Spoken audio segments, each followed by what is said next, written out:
저는 연세대학교 미래캠퍼스에서 컴퓨터공학을 전공하고 있는 명수환이라고 합니다. 서울대학교 전기정보공학부 1학년에 재학 중인 김민규라고 하고, 인하대학교에서 그 자율주행 자동차를 전공으로 학석사 과정을 밟고 있는 이재훈입니다. 부경대학교 정보통신공학과에서 재학 중인 김수민이라고 합니다. 성균관대학교 물리학과 2학년에 재학 중인 정동훈입니다. 카이스트 지금 4학년 재학 중에 있고, 이제 1학년 겨울방학 때 와들이라는 스타트업을 창업을 해서 이제 같이 친구들, 선후배들과 함께 4년째 이어오고 있습니다. 고려대학교 컴퓨터학과에 재학 중인 서은수입니다. 충북대학교 바이오 시스템 공학과 3학년 재학 중인 김완택이라고 합니다. 무선통신과 머신러닝을 연구하고 있는 서주성이라고 합니다. 인천대학교 에너지화학공학과 2학년 김미승입니다. 학생이 질문을 생각할 동안 제가 잠시 시간을 좀 벌어드리도록 하겠습니다.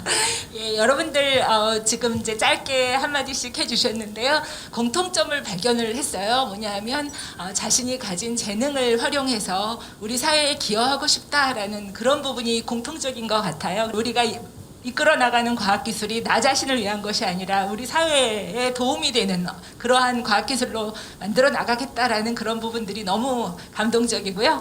앞으로도 그런 초심을 잃지 마시고 좋은 그 과학기술인이 되시면 좋겠다라는 그런 생각을 합니다. 이제 질문 시간 충분히 벌어드렸을까요? 네. 질문 드리겠습니다. 네. 최근 비대면으로 강의를 많이 하고 있잖아요. 그래서 좋은 강의들과 교육들이 인터넷을 통해 빠르게 확산되고 발전되고 있는 만큼 대학교가 어떤 역할을 하고 또 위상이 어떻게 변화할지에 대한 의견을 듣고 싶습니다. 네, 감사합니다. 예, 굉장히 어려운 질문인 것 같습니다. 맞습니다. 그 비대면이 굉장히 촉진이 됐습니다. 코로나19가 비대면을 가속화시켰는데요. 비대면 촉진으로 인해서 이제는 더 이상 그 대학이 과거와 같이 이제 오프라인으로 모여서 어떤 그 새로운 지식을 배우고 그러는 유일한 곳이 아니게 돼버렸습니다. 이제는 온라인으로도 굉장히 좋은 강의를, 그것도 특히 해외에서 오는 강의들을 많이 들을 수 있고, 얼마든지 자신이 그러니까 노력하기만 한다면 스스로 어떤 전공을 개척해 나갈 수도 있는 그런 분야가 되는 것 같습니다. 앞으로 대학은 어떤 역할을 해야 될까? 굉장히 어렵고 중요한 질문인 것 같은데요. 온라인으로 할 수 없는 어떤 것들을, 어떤 가치를 주어야 되지 않을까 싶고요. 그런 가치 중에 중요한 부분이 인터랙션을 통해서 멘토링을 하고, 또한 그 미래를 향한 어떤 그러니까 이끌어주는 그런 역할도 해야 될 것 같고요. 그 다음에 또한 그러니까 공동체의 일원으로서, 우리 사회 공동체의 일원으로서 대학이 새로운 어떤 의미를 찾아야 되지 않을까. 굉장히 중요한 화두를 던져주셨습니다. 제가 지금 바로 답을 드리기 굉장히 어려울 것 같고요. 앞으로 저도 열심히 고민해 보겠습니다. 감사합니다. 장관님께서 말씀을 하셨을 때 도전이라는 키워드가 되게 많으셨는데, 장관님께서 도전을 하셨던 경험이나 제일 크게 도전하셨던 경험과 그때의 마음가짐에 대해서 좀 궁금합니다. 이 질문은 제가 좀 쉽게 대답을 드릴 수 있을 것 같습니다. 예, 저는 대학을 다니면서 그런 꿈을 꿨었습니다. 유학을 가봐야겠다. 유학을 가서 미국의 넓은 캠퍼스에서 두꺼운 전공책을 들고 이렇게 캠퍼스를 누비는 저 자신을 상상을 하면서 유학을 가겠다라는 꿈을 키웠고요. 그렇게 하기 위해서 이제 그 장학금을 받아야 되니까, 여러분들은 다 이공계 장학금을 받았습니다만 유학을 가기 위한 장학금도 그때 국비 유학 장학금이라고 있거든요. 그래서 그 장학금을 받아야겠다 생각을 하고 열심히 공부를 했습니다. 그리고 대학을 졸업하자마자 시험을 딱 봤는데 떨어졌습니다. 그리고 1년에 한 번밖에 시험이 없거든요. 그래서 그 한 해 동안 놀면서 또 시험을 준비할 수는 없으니까 일단 취업을 했습니다. 그래서 취업을 해서 직장을 다니면서 다시 그 다음 해에 또 시험을 봤는데 또 떨어졌습니다. 예, 그리고 또 다시 1년 동안 또 계속 직장을 다니면서 그 다음 해에 또 시험을 봤는데 떨어졌습니다. 그게 3번 떨어졌죠. 그리고서 옆에서 국비유학 시험에 붙어서 유학 가는 그런 분들을 보니까 대부분 석사 학위를 받은 분들이 쉽게 붙어서 가더라고요. 그래서 그때 깨달았죠.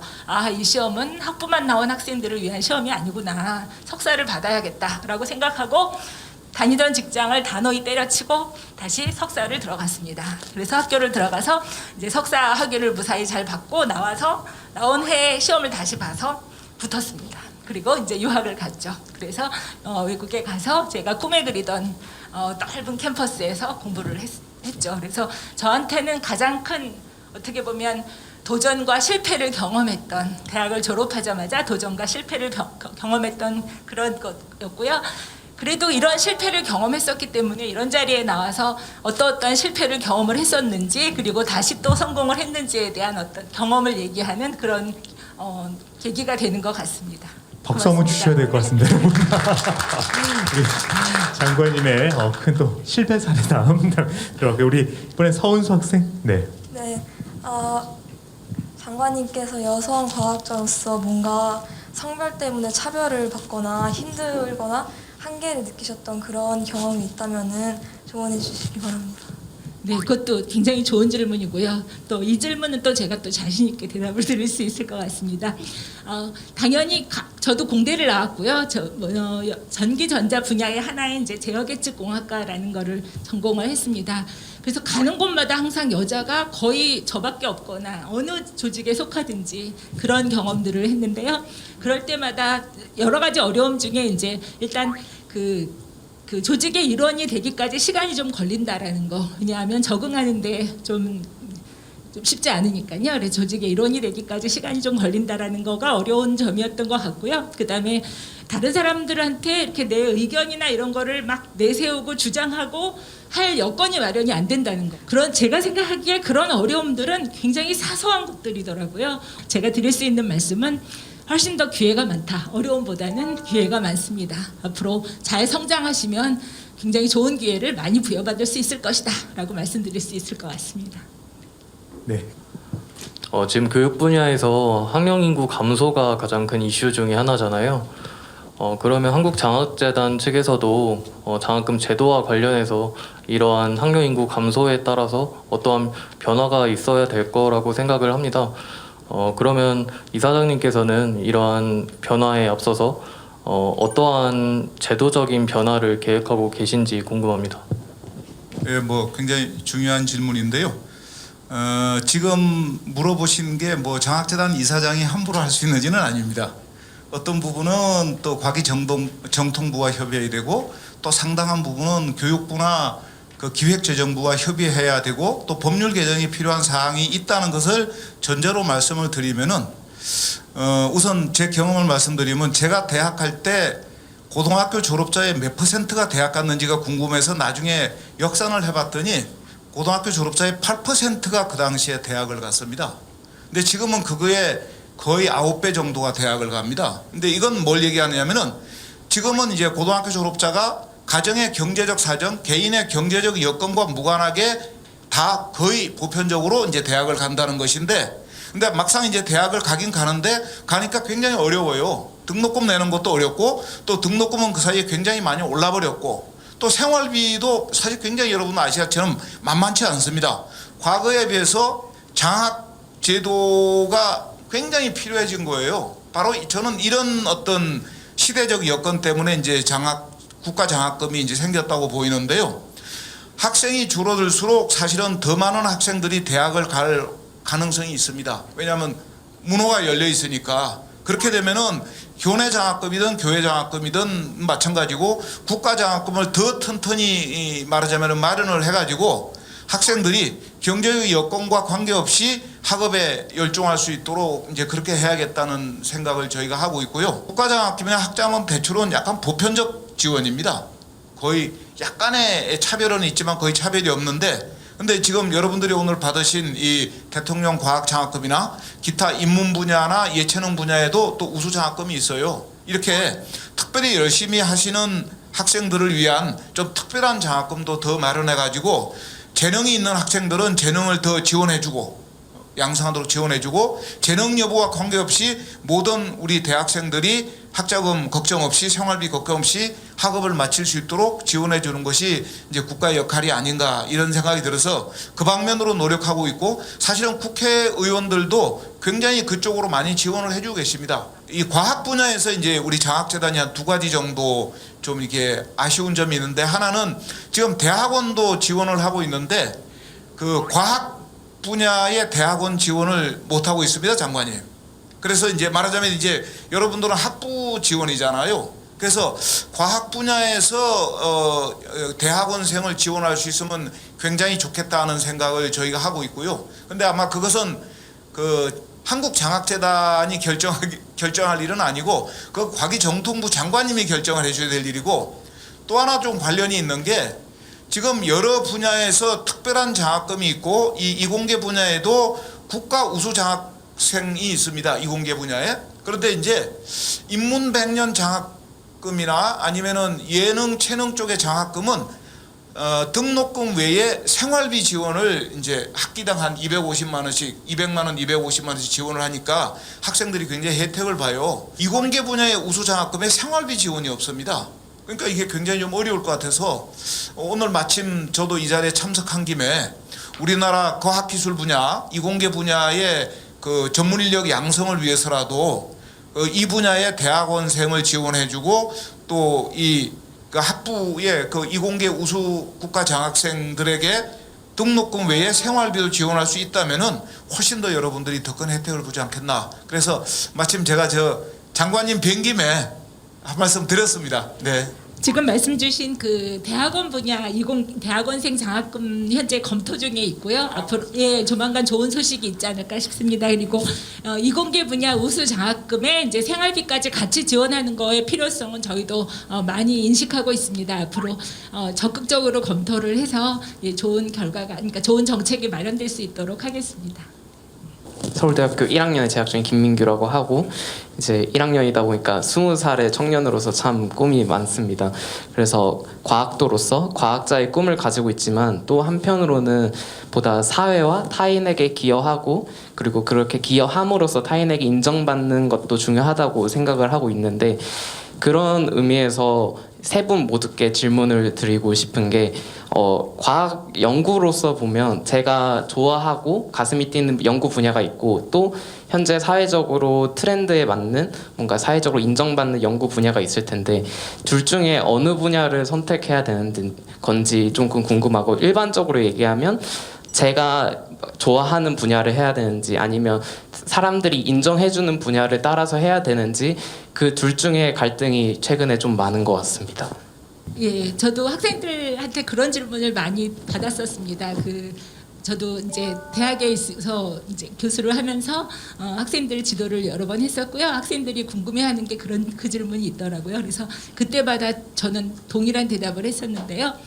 앞으로의 트렌드는 지금 결정하기는 어렵다. 왜냐하면 여러분들이 졸업을 하고 나가고 앞으로 한 10년, 20년 후가 돼서 10년 후에 또 트렌드가 어떻게 바뀔 수도 모르는 거니까 저는 좋아하는 것을 하라라는 말을 했었습니다. 자기의 가슴 뛰는 어떤 분야가 있지 않겠습니까? 내가 이 분야를 하고 있으면 언제나 막 열정이 솟아오르고 잠자는 것도 있고 맨날 그 생각만 하고 이렇게 나를 설레게 하는, 뜨겁게 하는 그런 연구를 하라. 그런 분야로 길을 가는 게 좋겠다라는 그런 얘기 했었고요.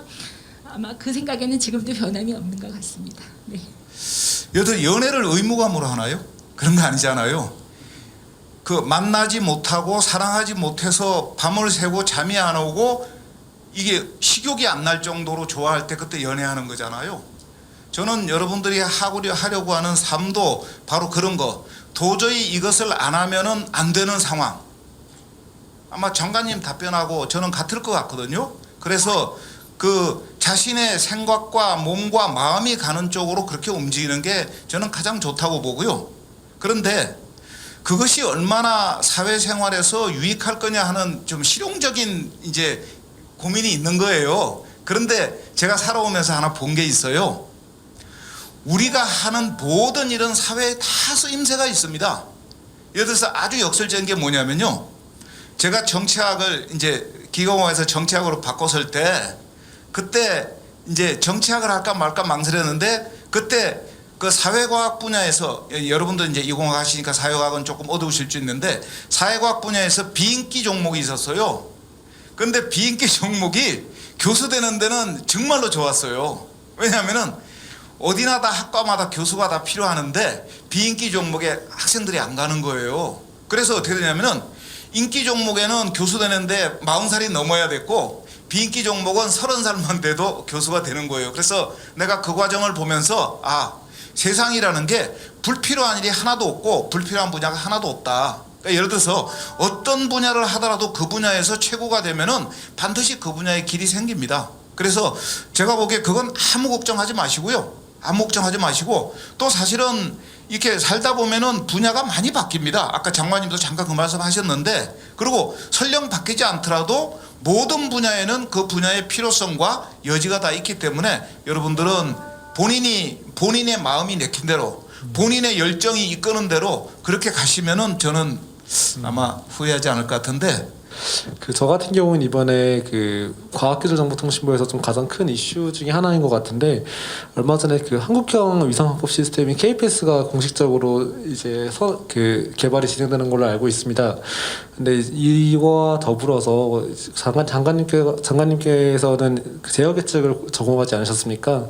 근데 제역 예측이라는 분야가 사실 우리나라에서는 공부하기 조금 어렵고 좀 열악한 분야이기도 해가지고 좀 해외로 나가는 경우가 많습니다. 이러한 상황에 있어서 이제 장관님이시라면 이런 특위를 공부하는 데 있어서 해외로 나가는 게 맞는지 아니면 이제 우리나라도 KPS를 연구하면서 이쪽 분야가 더 발전이 될 테니 한국에 있는 것도 괜찮을지 장관님의 의견을 한번 들어보고 싶습니다. 과기정통부의 사업을 자랑할 수 있는 기회를 주셔서 감사합니다. 예. 네, 맞습니다. KPS 사업이 시작됐고요. 3조 7천억 원, 14년간 3조 7천억 원이 예산을 갖고 있는 단군 이래 최대 규모의 우주 사업이라고 합니다. 그래서 그런 사업이 이제 시작됐고요. 2022년부터 시작이 됩니다.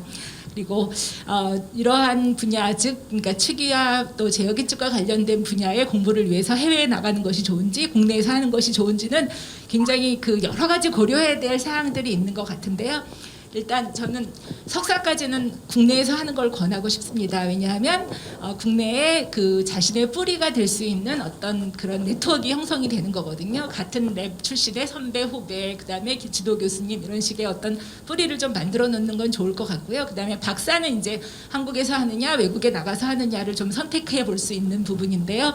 일단 지도 교수님이 좋으면 지도 교수님하고 소통이 잘 된다. 네.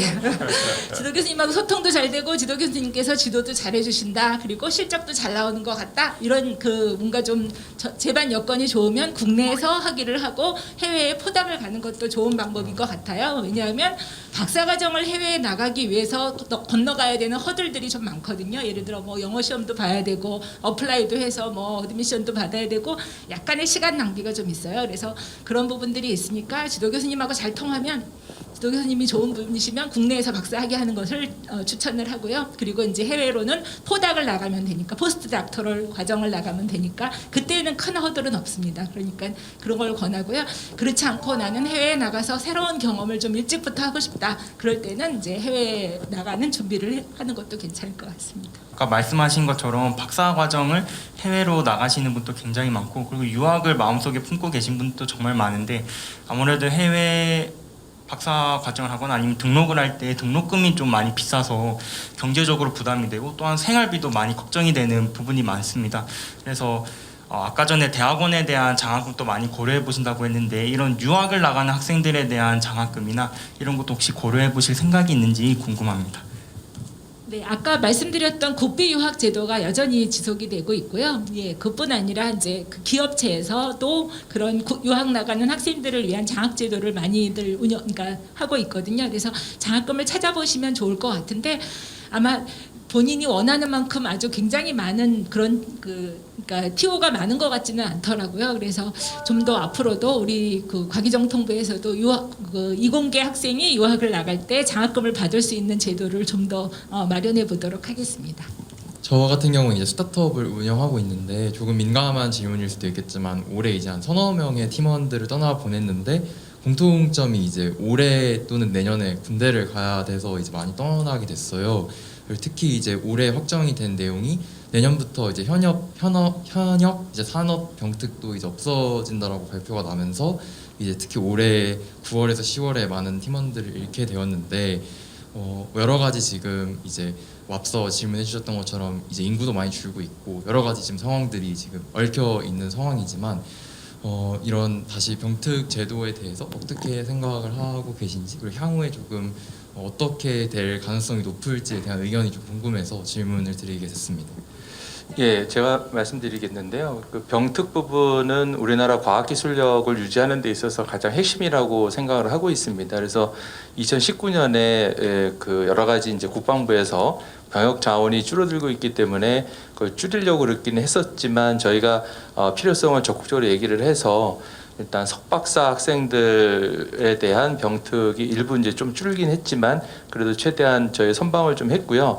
다만 이제 산업계에 있는 그 요원이 조금 이제 일부 좀 그런 부분들이 아쉬운 부분들이 좀 있는 거는 같습니다. 그래서 지금 국방부에서는 계속 그 현역 자원이 이제 좀 부족하기 때문에 그거에 대한 좀 문제 제기를 계속 하고 있는데 저희 과기정통부에서는 앞으로도 미래에도 이제 국방이라고 하는 게 옛날처럼 육군이 이제 뭐 총 들고 싸우는 그런 게 아니잖아요. 그래서 국방부도 지금 이제 미래 국방 과학 쪽으로 과학화되고 있는 부분이기 때문에 지금 최근에 저희 과기정통부랑 국방부랑 같이 미래 국방 과학위원회를 출범을 좀 했습니다. 그래서 국방에 있는 모든 것들이 이제 과학화되고 있기 때문에 그런 거를 서포트하기 위한 과학기술 인력들의 중요성을 저희가 계속 어필을 하고 있고요. 그래서 두 가지 트랙으로 일단은 저희가 고민을 좀 하고 있습니다. 뭐 어떤 거냐면 지금 현재 하고 있는 병특이 계속적으로 지속적으로 유지될 수 있도록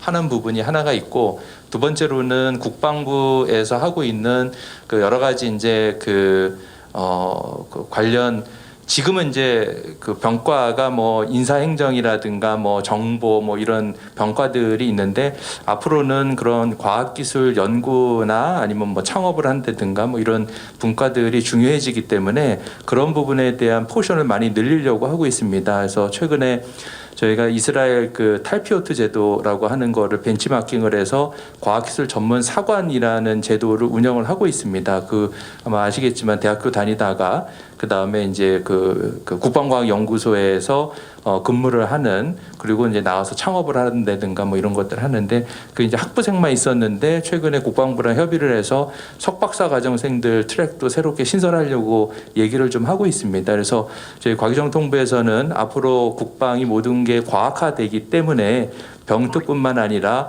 국방의 어떤 이제 그 소위 이제 군 복무를 하는 거를 과학기술 분야에 복무하는 것들도 군복무로 인정을 받을 수 있는 그런 방향으로 지속적으로 협의해 나갈 예정입니다. 그래서 아마 제가 보기에는 지금 당장 조금 어려울 수 있는 부분들이 있으지만 앞으로 점점 더 나아지지 않을까라는 생각이 좀 듭니다. 질문했던 내용을 좀 이어서 좀 질문을 하고 질문보다 약간 건의를 드리고 싶습니다. 저 같은 경우에는 지금 학사 과정을 하고 있지만 동시에 해군 본부에서는 해군 상원부생 신분입니다, 사실. 근데 저 같은 경우에는 석사를 진행함과 동시에 결국에는 졸업을 하게 되면 해군 전투병과로 입대를 해야 됩니다. 근데 사실 그 지금 공군과 그리고 국방부에서 하는 과학기술 전문 사관을 제외하고는 석사나 박사들의 어떤 전문 지식을 활용할 수 있는 군 병과라든지 아니면 전문 연구 병과 그런 게 좀 많이 미흡한 것은 좀 어느 정도 있어 보입니다. 그래서 혹시 나중에 과기부에서 국방부 협의를 하게 된다면 석사나 박사들이 장교들을 입대를 임관을 할 경우에 이제 그런 전문 지식을 활용할 수 있는 아니면 그걸 바탕으로 군 연구소나 아니면 군 관련 기관에 배치할 수 있는 그런 제도를 신설해 주시면 정말 좋을 것 같습니다. 네. 다 준비를 좀 하고는 있는데요. 아마 이제 국방부 차원에서는 아직 좀 준비가 좀 필요한 것 같습니다. 왜냐하면 어느 분야에 뭐 TO가 몇 명이 필요하고 뭐 이런 것들이 필요하기 때문에 그래서 저희는 일단 좀 준비를 해서 논의는 좀 하고는 있고요. 아까 전에 말씀드렸던 국방부랑 저희 채널 미래국방과학위원회라고 하는 데가 있는데 그 채널을 통해서 저희가 차근차근 준비해서 마련해 나갈 예정입니다. 예. 연구자로서 질문을 드리고 싶습니다. 아무리 마음에 들고 잘 맞는 분야를 고른다고 한들 성과가 안 나온다거나 여러 가지 상황으로 인해서 지치거나 힘든 상황이 생길 수 있으리라 생각합니다.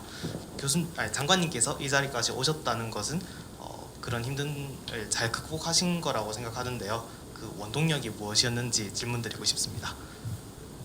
이것도 제가 자신 있게 대답 드릴 수 있는 그런 분야인 것 같아요. 맞습니다. 그 연구자로서 사는 데는 굉장히 여러 가지 난관도 많고 또 특히 에너지가 많이 떨어질 때가 있잖아요. 그래서 지칠 때가 많은데 저는 평소에 그 컨디션이 떨어지지 않도록 잘 관리를 하자라는 쪽입니다. 그래서 평소에 아무리 바빠도 좀 그러니까 좀 걸으면서 그러니까 밖에 나가서 좀 걸으면서 머리도 식히고 또 에너지도 충전을 하고 몸도 건강하게 만들고 이러면서 평소에 좀 잘 관리를 해서 가능하면 오래 지속할 수 있도록 하자라는 주의입니다. 그래서 지금도 엄청나게 바쁜 스케줄을 지금 국장님들께서 저를 막 이리 보냈다 저리 보냈다 그러시거든요. 그런데도 지금도 저녁마다 적어도 1시간은 좀 걸으면서 하루를 정리하고 몸도 마음도 좀 편안해하는 그런 시간을 갖도록 노력하고 있습니다. 그래서 평소에 우리 과학자들은 평소에 건강 관리를 잘 하셔야 됩니다. 네, 감사합니다. 장관님 오늘 마무리 말씀 한 말씀 부탁을 드려도 괜찮을까요? 미래 과학기술인들을 만나니까 가슴도 설레고 또 기대도 크고 너무 좋았습니다. 여러분들이 잘 성장하셔서 우리나라를 한 걸음 더 살기 좋은 세상으로 만드는데 역할을 해주실 거다라고 믿고 있고요. 앞으로 잘 성장하는 모습을 볼 수 있었으면 좋겠습니다.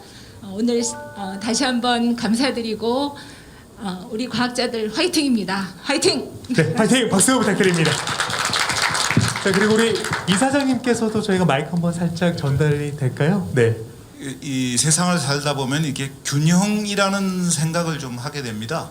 고기를 먹다 보면은 채소도 먹어야 되잖아요. 일을 하다 보면은 휴식도 필요한데 아까 장관님은 이 산책을 통해서 사실 그런 에너지를 받으시는 것 같아요. 저는 여러분들이 아마 그 과학을 많이 하시면은 뇌과학에서 어느 쪽 뇌를 장관님 어느 쪽 뇌를 많이 쓰나요? 왼뇌를 많이 쓰나요? 아마 왼뇌를 많이 쓰실 것 같은데 오른쪽 뇌를 좀 쓰시라고 하는 말씀을 좀 드리고 싶어요. 저는 여러분들이 그 틈틈이 이게 전공에 매진하다가 하면서 사실은 틈틈이 예체능 쪽이나 인문과학 쪽에 시간을 조금씩 할애하시면은 제가 보기에 그 두 가지가 과학과 그것이 결합되면은 저는 그것이 창의력의 원천이 될 가능성이 매우 높다 이렇게 생각합니다. 여러분들이 하시는 일에 뭐 99% 역량과 열정을 집중하시되 맞은편 부분, 그러니까 오른쪽 뇌의 부분을 이렇게 인문과학적인 거, 인문적인 거나 아니면 예체능 쪽에다 조금 할애하시면은 아마 여러분들의 과학적, 과학기술적 재능이 훨씬 더 크게 시너지를 갖게 되지 않겠나 이런 생각을 하기 때문에 그것도 그냥 제가 한 말씀 드리고 싶습니다. 감사합니다. 소중한 시간 가져봤는데 우리 장관님께서 여러분들께 또 선물을 좀 준비를 하셨다고 하는데 이 선물을 우리 장관님께서 여러분들께 직접 한 분 한 분께 나눠드리는 시간 가져보겠습니다. 우리 장관님의 마음을 담은 선물 잘 받으시고요.